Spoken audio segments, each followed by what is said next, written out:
Kegiatan Komisi Pemberantasan Korupsi terangkum dalam KPK 24 Jam.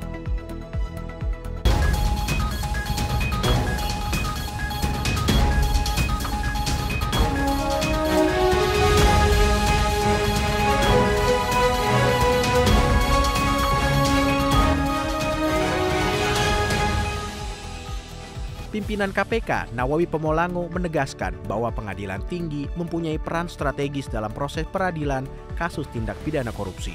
Karena itu, penguatan koordinasi dan supervisi penting dilakukan. Pada pembukaan rapat koordinasi antara KPK dan Pengadilan Tinggi Manado, Nawawi mengungkapkan bahwa KPK juga melakukan pengawasan terhadap penanganan perkara tindak pidana korupsi yang dilimpahkan kepada Pengadilan Tinggi. Lebih luas, sinergitas serta aksi kolaborasi KPK dan Pengadilan Tinggi juga dapat mencegah merebaknya tindak pidana korupsi. Salah satu upayanya terkait patuh dalam laporan harta kekayaan penyelenggara negara atau LHKPN.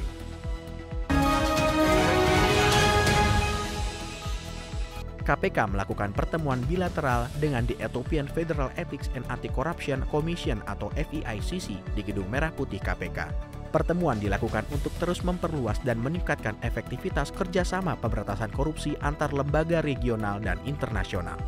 KPK bersama The Ethiopian FEICC memiliki komitmen untuk mempertajam kerjasama dalam 3 hal, mulai dari training pada isu-isu anti korupsi dan pengembangan teknologi. Kedua, pertukaran pengetahuan dan pengalaman dalam penanganan dan pencegahan korupsi di sektor swasta, serta penanganan pengaduan masyarakat.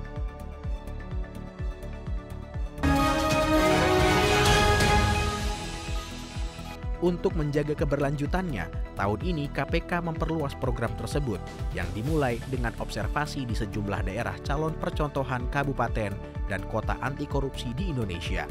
Dalam observasi di Kota Surakarta, Provinsi Jawa Tengah, Direktur Pembinaan Peran Serta Masyarakat KPK, Kumbul Kusdwianto, menjelaskan kabupaten kota anti korupsi adalah inisiatif KPK bekerjasama dengan Kementerian Pan-RB, Kementerian Dalam Negeri, dan Kementerian Keuangan. Rangkaian pelaksanaan program Kabupaten Kota Anti Korupsi tahun ini akan diawali dengan proses persiapan dan observasi.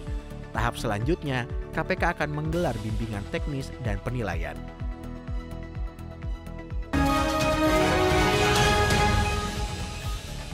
KPK meraih penghargaan sebagai kolaborator terbaik pengelolaan konten audio visual dalam Anugerah Media Center tahun 2024 yang diselenggarakan oleh Kementerian Komunikasi dan Informatika. Penghargaan ini diterima langsung oleh Kepala Biro Humas KPK, Yuyuk Andriati Iskak, di Trans Convention Center, Kota Bandung. Menurut Yuyuk, seiring dengan perkembangan media digital, maka diperlukan pula upaya kolaborasi terus-menerus agar penyebaran informasi semakin luas dan dapat dijangkau oleh lebih banyak lapisan masyarakat. AMC tahun 2024 merupakan acara tahunan yang digelar oleh Kominfo untuk memberikan apresiasi kepada kementerian, lembaga, pemerintah daerah, dan para mitra yang telah berkolaborasi membangun komunikasi publik.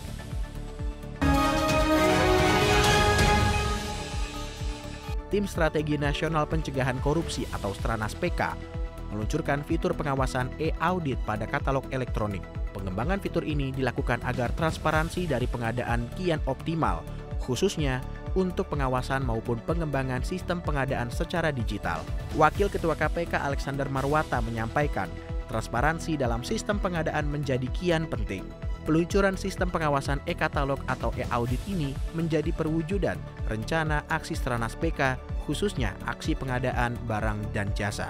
Fitur pengawasan ini dibangun melalui sinergi LKPP dan Badan Pengawasan Keuangan dan Pembangunan atau BPKP, yang di dalamnya menyediakan data transaksi yang bersifat anomali atau berisiko fraud yang dapat digunakan sebagai dasar penelitian awal dalam kegiatan audit pengadaan barang dan jasa.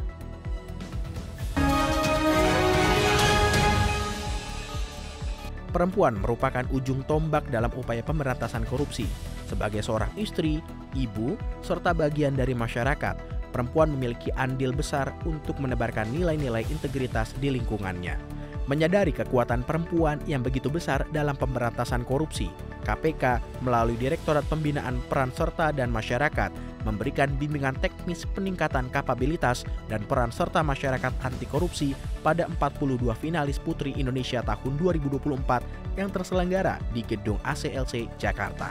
Maka melalui BIMTEK ini, KPK ingin mengedukasi dan mendorong peran serta para finalis Putri Indonesia tahun 2024 dalam membangun nilai integritas dan budaya anti korupsi ketika terjun ke masyarakat.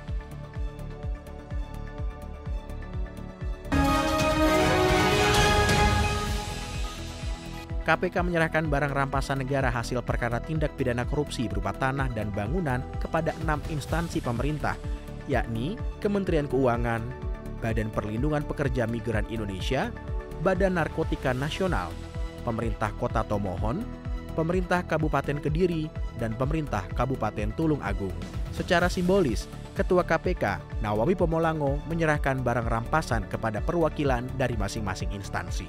Nawawi mengungkapkan bahwa ini merupakan pemulihan aset negara selaras dengan rencana pembangunan jangka menengah nasional tahun 2020 sampai dengan tahun 2024 yang kemudian dikuatkan dalam rencana strategis KPK tahun 2020 sampai dengan tahun 2024.